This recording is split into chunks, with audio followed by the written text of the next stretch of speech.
Howdy, friends. Welcome back to the Fort Worth Property Management Podcast. I am your host, Mason Arispe.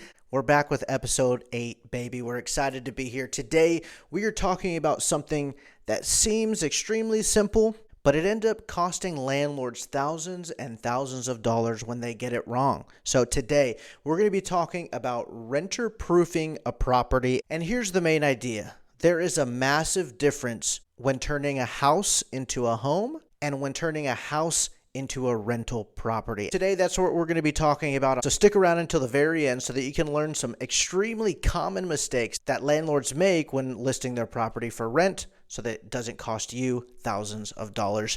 Let's get right into it.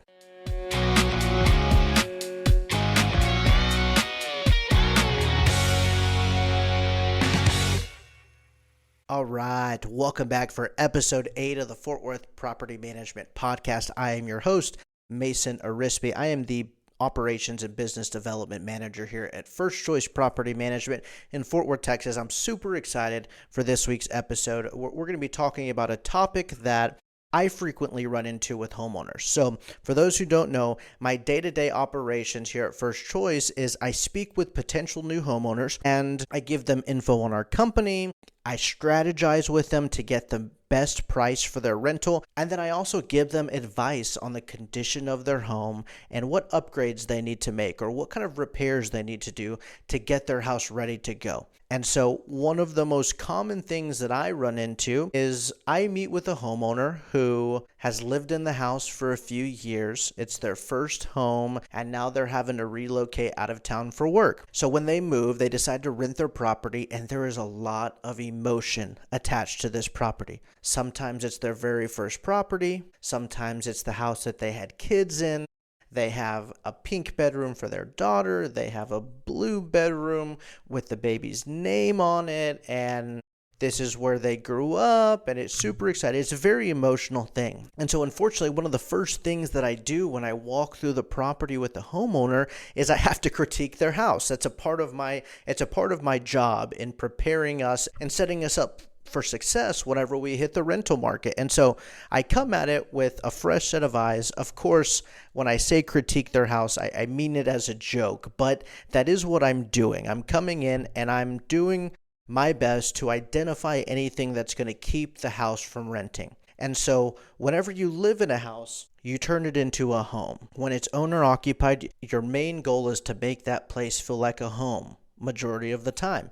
And so when I come into a house, in the example that I gave, a lot of times I have to tell homeowners, I love each of these bedrooms. I love how you've designed them. I really like how you have the tick marks of how tall your son or daughter has been getting. However, not every renter is going to want that in their house. And so whenever we're going to put your house on the market for rent, I need us to go ahead and paint these walls back to match the rest of the house. And I need us to paint over the pencil markings of how tall your son or daughter is. And a lot of times that can be a very tough thing for homeowners to hear because there is so much attachment and so much emotion tied to those rooms or to that house. And so that overall idea right there is what we're going to be talking about today. And it's kind of removing the emotion from the house and turning it into a rental property. And so we're going to take that idea of emotion and attachment in a house, and we are going to try and turn it into a rental property, which is business decision. It is a performing asset. And so we're going to start with the emotional end there. And then, of course, towards the end, we're going to go into the more practical and logical things to use in your real estate asset to increase your durability and your longevity, so that it doesn't end up costing you more money. To give you a quick example, using luxury vinyl plank flooring instead of carpet. Carpet has a shelf life of about 5 to 7 years, whereas vinyl plank flooring can last 15 to 20 years. And so it's that idea as well. Installing items in a home that are going to last you longer. They may be more expensive up front, but they're going to save you money over the long run. So we are going to talk about the emotional aspect, and then we're going to talk about the practical aspect as well, and kind of mesh those two ideas to where now we have a rental property that is performing as a business asset. And so I'm very excited to talk about that. Today, we're going to break down paint decisions, flooring decisions, fixtures, what not to do. And then, of course, we're going to hit some of the emotional stuff as well and why it's good to kind of do our best to remove some of that. Before we get there, we are going to start with our segment of Behind Closed Doors. Behind Closed Doors is a very popular segment that we do here. It is your inside look to everything that's going on here at First Choice Property Management and the Fort Worth rental market. So right now, First Choice Property Management is managing 531 properties here in Fort Worth. I want to say that's up by about 4 properties from our last podcast. We currently have 15 properties on the market right now, and the average days on market for Fort Worth is actually still increasing. It's up to 56 days, which is higher than we've seen in a long time, and it's still matching what it was in the holidays. Luckily enough, First Choice Property Management, we just got one of our properties rented that was on the market for the longest time, and our days on market just dropped to 26 days, which is a huge milestone. We got there a lot quicker than we anticipated, and so our average days on market is about half of what all of Fort Worth's is right now, which is a huge win for our company. We're seeing a demand in Fort Worth for properties that are ready to go, they're clean, and they're as up to date as it gets. The reason I bring this up is because the amount of inventory on the rental market right now is still increasing. Tenants have their pick of the litter. So if there's 3 houses on the market in your neighborhood alone, and your house maybe hasn't been cleaned, or you didn't do the touch-up paint, you're going to do it before a tenant moves in. When a renter comes and looks at it, they're probably going to look at the other 2 in the neighborhood, and they're going to pick the one that feels the best when they walk through, that is ready to go, and that looks the best. And so you need to be preparing your house to impress a tenant. This is one of the first times in the past few years that you really have to impress a tenant because they have their pick of the litter of rental properties that are on the market. The average rental price for a single family home in Fort Worth, a standard 3-bedroom, 2-bath, maybe 1,500 square feet, is $2,050, which I think it's the same as it was last week. We're just north of $2,000 a month. For the past few months, we've been trending closer and closer to about $2,000. Here at First Choice, we are now at the end of February. We did have a surprisingly busy January and February,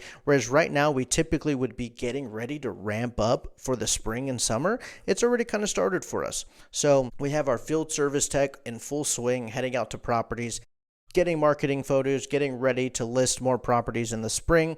We do have a good amount of move-ins going on. So property managers and field service tech are getting the houses ready to be occupied with renters. And then property managers are setting aside some time to meet with that tenant on the day of move-in. So right now, First Choice is staying very busy, and we're excited for all the incoming properties that we're going to be signing up through the spring. So it's gearing up and looking like it's going to be a pretty busy spring and summer, which we're super excited for and very ready for. That'll conclude our segment of Behind Closed Doors. Thank you so much for sticking around. Now we're going to get to the main topic today, which is renter proofing a property.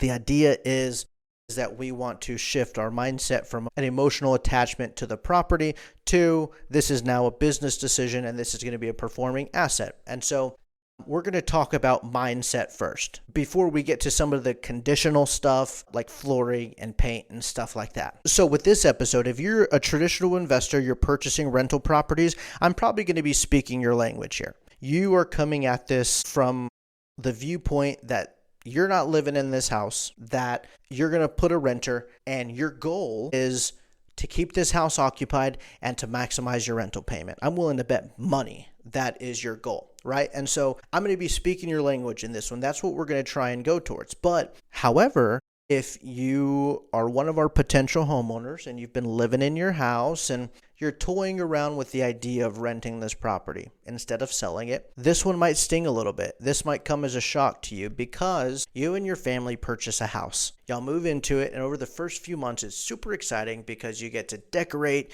you get to turn it into your home, you get to paint your kids' rooms, you put carpet in the bedrooms because it's super cozy, and that part of it is super, super exciting. But when you're designing a home that you're going to live in, the questions that you typically ask yourself are what do I like? What do I do? What are my wants, my needs? What makes me feel comfortable? And what matches my personality? To give you a few examples, my wife Cameron and I, we really love the sage olive green trend that's going around, kind of like my shirt right now. I like to paint my office green. The rest of the walls in my office here are green, but at home, I like to paint my office green. I'm also a pretty big gamer, so I like to mount a TV kind of in the corner of my room and have that there. My wife is big on cross-stitching, and she loves kind of knitting different things. And so we have built-in cabinets for all of her stuff there at the house as well. And it hasn't happened yet, but in the future, if we end up having a baby, we definitely want to paint it blue if we have a boy, or pink if we have a girl. And that's super exciting because it feels like your home. You get to customize it and make it your own. Now, of course, it's great for you to get to do that. However, your customizations and your wants, your likes, your desires, they are not always the exact same as everybody else's. I've walked through homes where the wives really love the color purple, and so they paint different color. They paint a room purple. They really like green, like us. They really like orange, and so they paint different parts of the house orange. It's a bunch of different tones. I've had a guy who really liked Star Wars, so there was one bedroom painted completely black with stickers throughout, the stickers on the wall with different Star Wars quotes. I've had a guy who was a huge gym buff, so he changed the flooring in one of the bedrooms from carpet, and he put in like those black mats that they have at gyms, and he put a lighting above that was just thin LED lights instead of a ceiling fan, and it was great for him. However, that is not the vast majority of people. Not everybody likes that. And so I want us to shift our mindset now to when you design, all of that is when you design a home, what fits for you as the homeowner while you're living in it. So now let's switch to when you design a rental property. What you should be asking is what type of stuff is going to last long? Because if it lasts long, it's not going to cost you money multiple times. Ask what will appeal to the majority of people. Because one of the highest stressed points that you're going to have is when the house is empty and we called it a renter pool, right? How many available people can rent your house? You want it to be like this. You want it to be huge. Audio listeners, I'm holding my hands out pretty wide. You want it to be as big as possible. And so what in my property will appeal to the most people? You want to ask yourself what type of things are easiest to maintain? Because if it's not easy to maintain, it's not going to be cheap to maintain either. And then you're also going to ask, what is going to reduce my turnover costs? My cost when a tenant moves out and I have to find a new one. Those are very different questions, which kind of sometimes sucks the fun out of homeownership, designing that house, right? And making it so personal. It kind of sucks the fun out of that, but that's what it's meant to do. Turning a house into a home is very emotional. Turning a house into a rental is strategic, if that makes sense. And so it is meant to do that. It's meant to remove all of that emotion and set you up for success.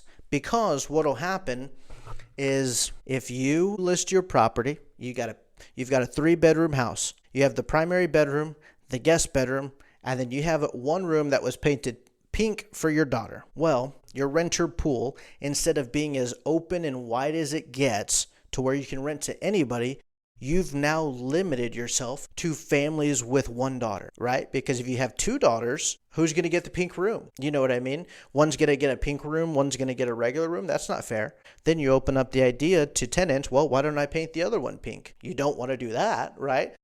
For different reasons, which we'll talk through in another podcast, but you get what I'm saying. So now all families, if you think about it, it's a 50-50 shot. You're either having a boy or a girl. And so families with boys, they're going to stay away from that house, right? If they don't have a girl, they're not going to rent it. Roommates, men, single men, young men, businessmen, they are not going to rent that house. They're not going to want a bedroom, like a guest bedroom, or use that as an office that's pink. They're just not going to. And that's, it sounds crazy to say, but they're not going to flock to that home. Whereas if you would have just painted it gray to match the rest of the house, it would never even be a thought in their mind. And now you've opened it up to everybody. To go back to one of my previous examples, the guy who really enjoyed his home gym that he turned one of the bedrooms into a gym, well, you have the mats down at the bottom. You have a room that's completely black with the light above. Unfortunately, not everybody in Dallas-Fort Worth is a gym buff. And so if they see that room, it might be appealing to somebody with kids who wants to turn it into a playroom. You might find that little golden nugget of somebody who is a gym buff and wants to rent that house specifically for that reason, but it's going to be very rare. And so when renting your property, you never want to hope or pray that you're going to find this one person who's willing to rent this one as opposed to a house down the street because of this. You want to cast out the widest net and hope that you have multiple people who want to rent your property. Does that make sense? It's better to neutralize that so that you have more activity coming in as opposed to waiting way longer to find that one golden nugget, that one person who's willing to pay for that one single amenity that you didn't change. If you do that enough times, it's going to fail. If you set yourself up for success to have the widest net possible with a neutral property, you're going to consistently get a good amount of activity. But if every time you list the property, you're hoping and praying that you find that one person, eventually you're not going to. And it's going to be very difficult to rent that house. And so just keep in mind, the more personalized a property is, the smaller your tenant pool becomes. And you want to do your best to not shrink that tenant pool too small. Even in my house, I know that if I want to rent my property out at some point, I'm going to paint my office from green back to gray.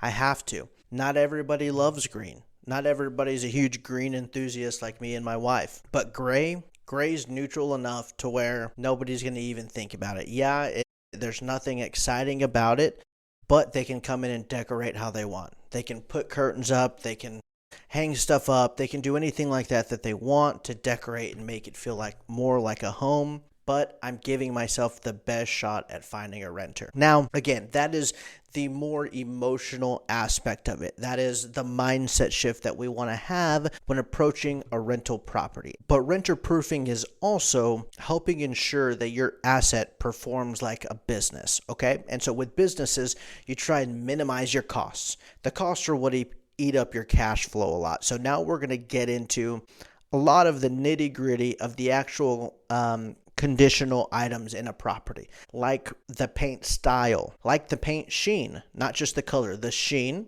We'll get into flooring, fixtures, light fixtures, fans, stuff like that we're going to go through now. So since I feel like I've been very heavy on the paint so far, sorry, it's my most common one that I see. So since we're on the topic of paint, let's start there. Personal versus neutral, right? So we've seen red dining rooms, navy bedrooms, pitch black rooms, green in my house. And so that works in a home. In a rental, it slows leasing down, right? So neutral wins 99% of the time. Like I said, it's not going to be anything super exciting. Like it's not going to be like, oh my God, this is incredible, right?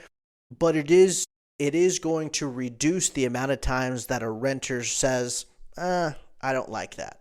Neutral wins every time. I'm talking light grays, like a beige or gray beige, and white or just off-white, okay? Those colors are neutral enough to where just about everybody likes them or is okay with them. You want to do your best to use one consistent color throughout the entire property. If you can do that, we're not paying extra money for extra gallons of paint for room by room.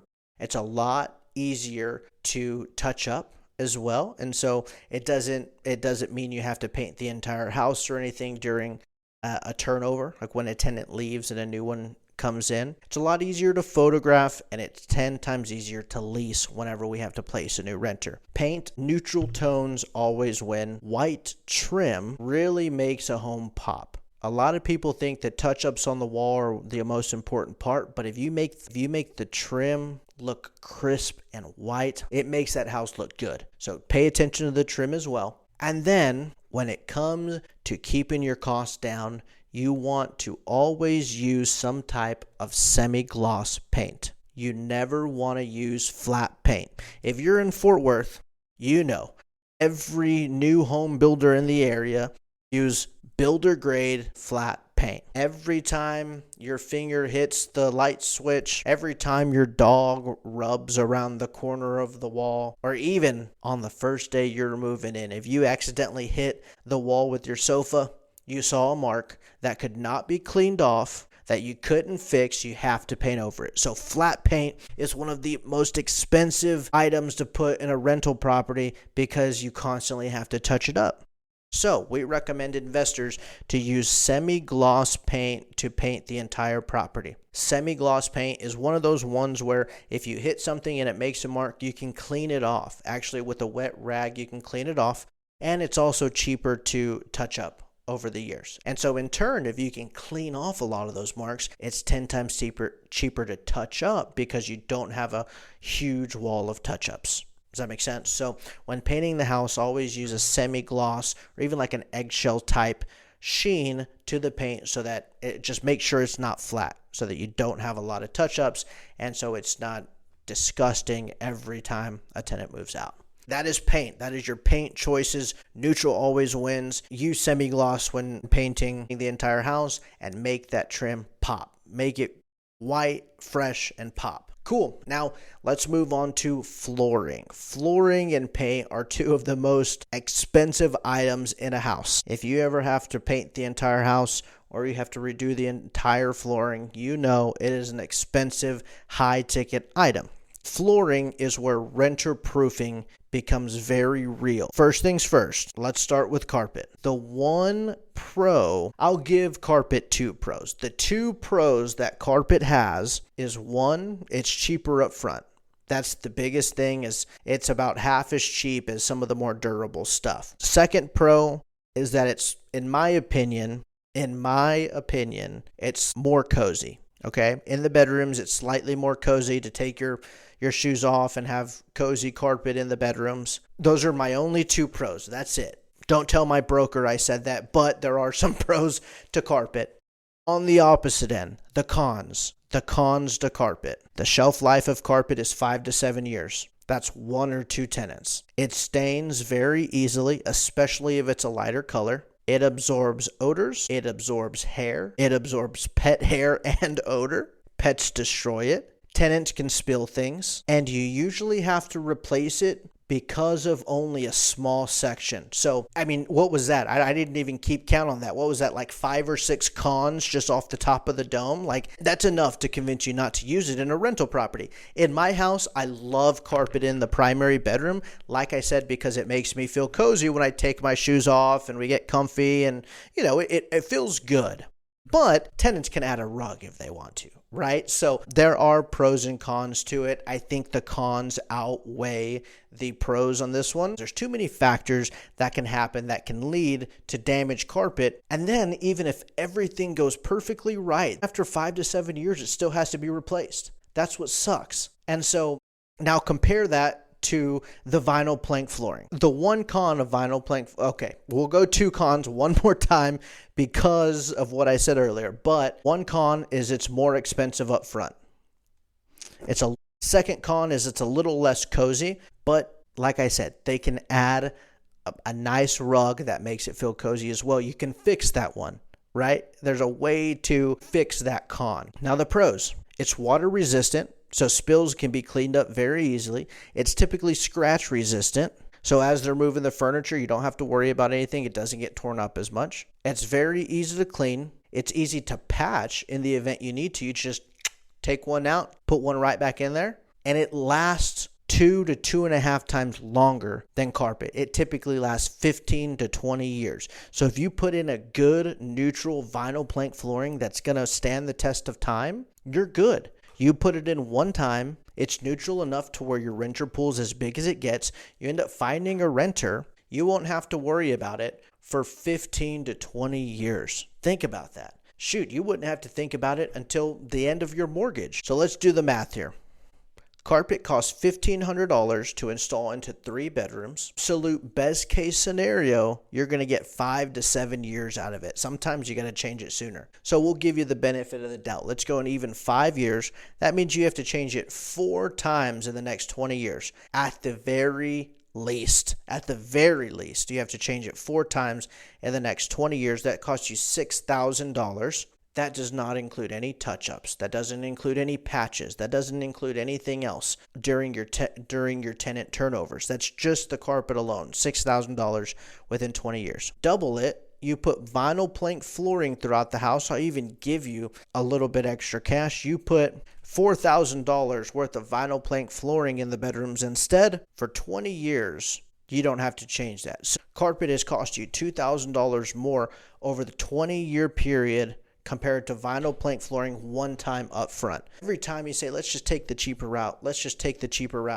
it's not actually cheaper. It's costing you money in the long run. With rental properties, luxury vinyl plank flooring will last the longest. It's more expensive up front, but it's cheaper the longer you hold on to this property. Is carpet always wrong?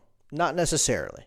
I don't think so. Houses with 2 stories, a lot of time upstairs will have carpet. The stairs will actually be carpeted just in case a kid falls or somebody trips. I get that. I'm not saying you need to remove it. I'm saying if you want to be smart and you want to treat this like an asset, a performing asset, vinyl plank flooring is going to cost you less money over time than carpet will. If you renter-proof your flooring correctly, it's one of the best decisions you can make for your asset. So, now with our property, we have neutral gray walls, we have white trim, we have good durable flooring throughout the entire property. Now let's talk about fixtures and finishes. These are going to be like your cabinet hardware, like the cabinet pulls, light fixtures, faucets, blinds, like those window treatments, and landscaping. Let's jump into some of that. Okay, so the same idea that we're going to keep here is that we want it to be low maintenance, but durable and appeal to the majority of people. Okay, so those are going to be the 3 principles that we look for with each of these items in the house. So to start with cabinet hardware, a lot of newer built homes don't have them. Sometimes they've been installed over time, but they can be a big expense when it comes to tenant turnover. So first off, for rental property, cabinet hardware is a must. You need to have it. Here's the reason why. You're going to put a tenant in your house that's going to live there for at least 1 year. That's 365 days that they are opening these cabinets over and over. We as humans have very oily fingers. And so if there's nothing for them to pull, if there's no metal or plastic part for them to pull, that means their hands are going to be eating away at the paint on those cabinets for at least 365 days that they're living there. Over time, that paint begins to chip. It starts to look bad, and now you have to paint cabinets. And if you have ever painted cabinets, they are not cheap. It's usually a few $1,000s to paint cabinets. Whereas a set of hardware you can get on Amazon for $150 at most. You know what I mean? And so cabinet hardware is a must. I would stick with a color that is consistent throughout your property. The color that First Choice installs on properties is called brushed nickel. It's kind of like a stainless steel color, right? That silver color. And so we do it with doorknobs, light fixtures, vanity lights, ceiling fans. We use the color brushed nickel. It is a very neutral, very safe, and very clean looking color. I would pick one of those colors. You can also do like a gold, rose gold. Don't do gold and brass like in the 90s. Do a good gold. What other? Black. The matte black became very popular in 2020. Pick one of those colors. Keep it consistent through the entire house. That's one thing. You got to be consistent. You can't have one brass golden doorknob from the 90s, one silver one brushed nickel doorknob. They need to be consistent. Consistency is not something that's going to wow the tenant, but what it's going to do is it's going to help them not recognize something negative about your home.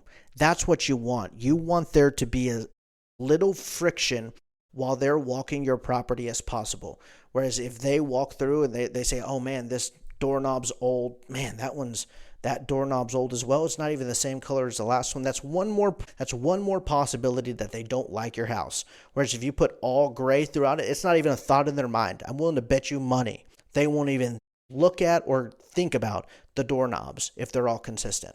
But if there's one missing, it'll stick out in their mind. They might not want to rent the house. I know it sounds crazy to say, but it's happened. So, a must, And keep the color consistent, nothing too personal, something pretty neutral. With light fixtures, again, keep something neutral enough to where it looks good. You don't want anything super fragile or super expensive that it costs to replace. Sometimes we see light fixtures like, not chandeliers, what are they called? We see light fixtures that one individual bulb has to be specific and it costs like $100 to replace. You don't want that every time a bulb goes out. That would be brutal to do. With light fixtures, use something durable, something simple. Some builder grade fixtures are okay, but do something nice, right? Something that you would like to see while walking through a house. And then in the bedrooms, fans are a must. We're in Texas here, people. Fans, you need them. If you have a brand new house, we may not make it a requirement because the AC is working good. But if your house is more than 5 years old, if your AC is more than 5 years old, I would make sure that there are fans in the bedrooms so that those fans are helping that airflow circulate throughout the house and it's not just your AC. So those fans will reduce strain on your AC unit. I would say, again, if the AC unit's over 5 years old, put fans in the bedrooms. Second thing is we are in Texas. We all get it. If you put a family in the house, more than likely those kids are going to be living in those secondary bedrooms. If there's no fan in there, they're going to be complaining to mom and dad. Mom and dad are going to be calling the landlord or calling the management company asking if they can install a fan themselves. You don't want anybody out there doing electrical work like that on your house. So install the fans. They're $125 at Home Depot. Pick the same color that you have throughout the house. Install them. No remotes. Don't do the ones with the remotes. It seems cool, but don't do the remotes. Just a simple on and off with the strings that pull and turn on and off the fan. So do that. But yeah, so that's kind of the light fixture in. With faucets, same thing. Don't buy the absolute cheapest. You don't want something leaking or breaking, but you don't need like a luxury waterfall faucet that costs $500 because if you replace it and you're not living in the house, that's a hard $500 to replace for a tenant to be living in the house. Pick a standard color that works good, that's going to last a while. Kind of a mid-grade durability is the sweet spot. So, and then keep the color the same as the rest of the fixtures that you have throughout the house. Two more, we're going to hit blinds and landscaping. So with blinds is a big one. A lot of people don't realize that they don't have the right blinds on for rental properties, and it can cost a little bit of money. There's two very common blind types. The ones that we like are the 2-inch faux wood white blinds. If you've ever browsed for a rental property, you've probably seen those in there. The other type of blinds is the 1-inch paper blind. Okay, you know exactly what I'm talking about. They're the thin little plastic blinds. Half of them are kind of folded in and broken. So avoid the cheaper mini blinds. They're going to be the cheaper option. You're going to see a small price tag at Home Depot and you're going to want to grab them. Don't do it. Those blinds, they break constantly. If your tenant has a dog who peeks their nose out the window or a cat who hits it over, those things are going to break. If they have a kid, those things are going to break. Even with just young couples, sometimes they break when they go up and down. So the cheaper mini blinds I would stay away from. Pay the extra $20, upgrade to the 2-inch faux wood blinds, and oh my gosh, it makes a house look completely different. It makes it look great. Landlords, I know you. You're thinking, why don't I just put curtains up? Right? Why don't I just put those curtains up? Or do I even need blinds altogether? Don't lie. One of y'all asked it. I heard you ask it in your mind. Yes, you need blinds. Let me tell you why.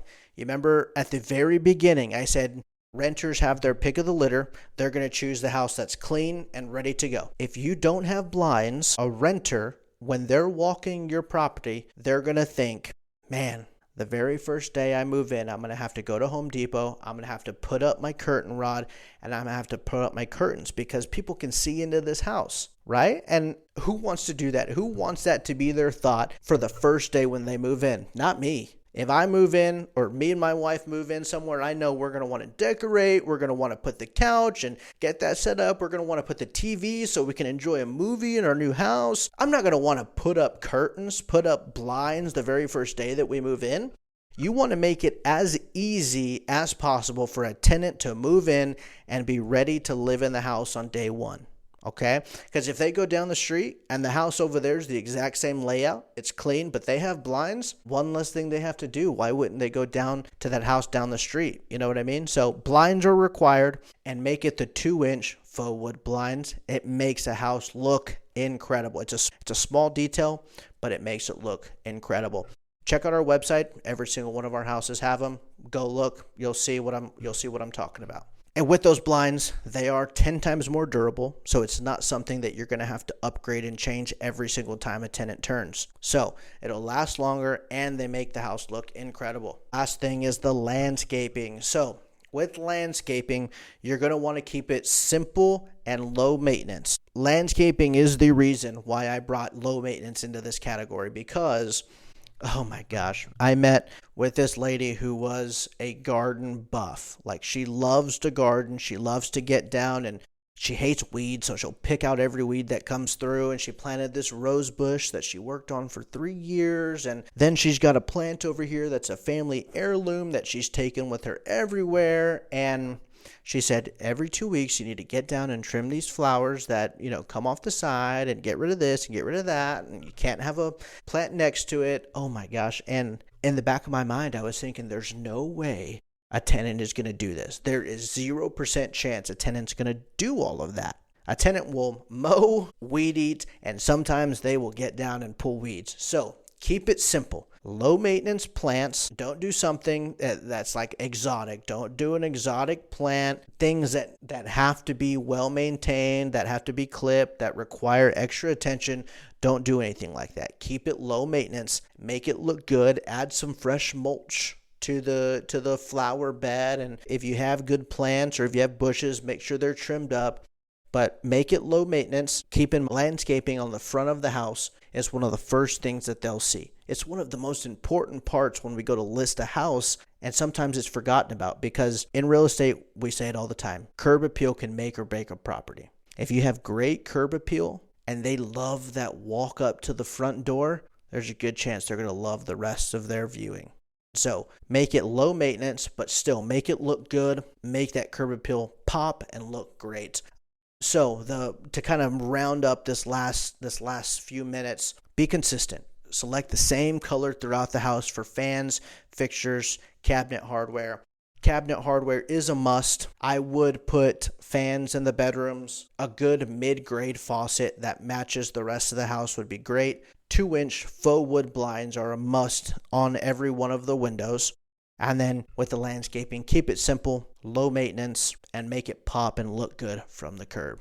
That's some advice for all of our fellow landlords that we have here in Dallas, Fort Worth, that it will be good advice for most markets that you're in. You can always tailor it a little bit to what people are seeing in your market now.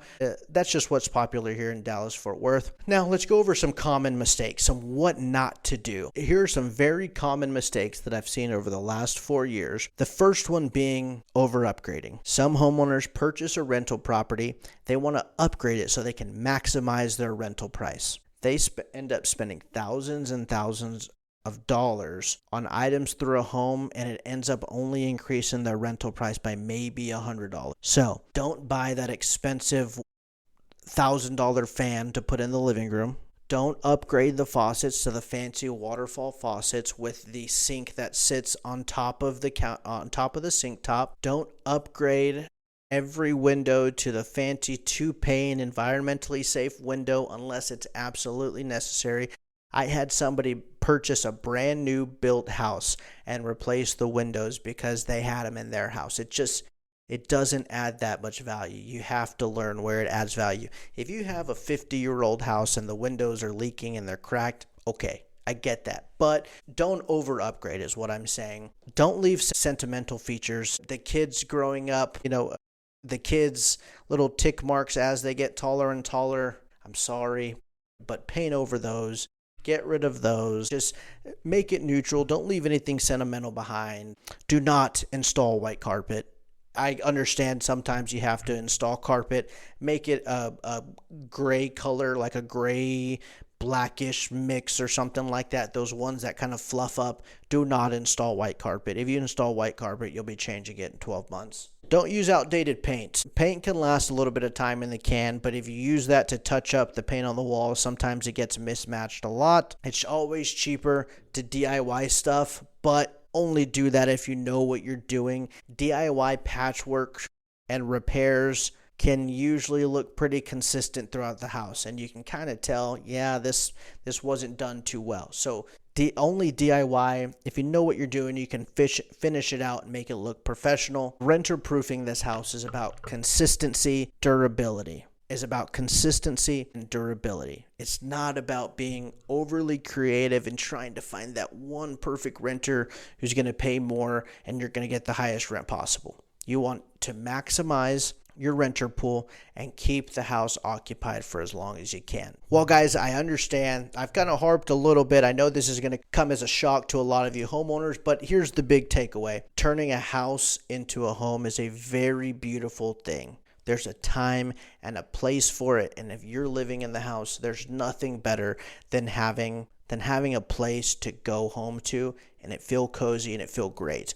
But there is a time and a place for that. When turning a house into a rental property, you have to attack it in a different way, in a more strategic business approach. And so that's what we're here to help coach you on and help get that mindset shift into, this is a performing asset. I want it to make me money and not cost me a lot of money over time. So when you renter proof a property correctly, you reduce your turnover cost a bunch. You minimize your maintenance. You lease a house typically faster with more qualified candidates. And then you protect your investment for the long term and you increase your return on investment. A rental property is not like a personal DIY project or anything like that. It's a performing asset.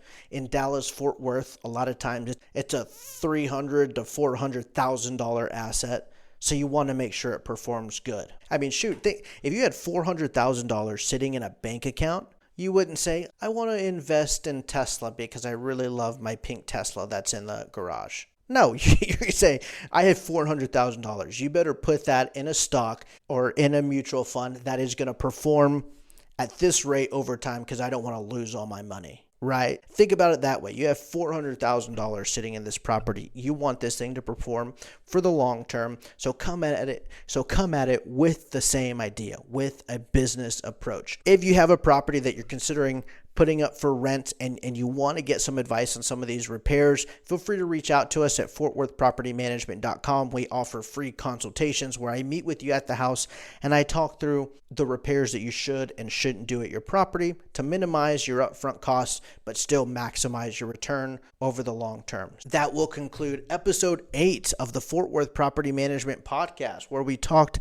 about renter proofing a property. Thank you so much for tuning in. Like I said last podcast, be my friend. Don't be a stranger. Leave us a comment wherever you're watching this at. Shoot us a message, and my email is mason@firstchoicepm.com. That's 1ST choice PM as in propertymanagement.com. Send me an email. Let me know what questions you have. And if you have any topics that you specifically want us to cover on the podcast, leave a comment and we'll definitely get it in our slate of podcasts that we have coming up.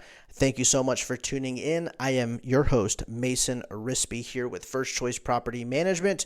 I'll see you on the next episode.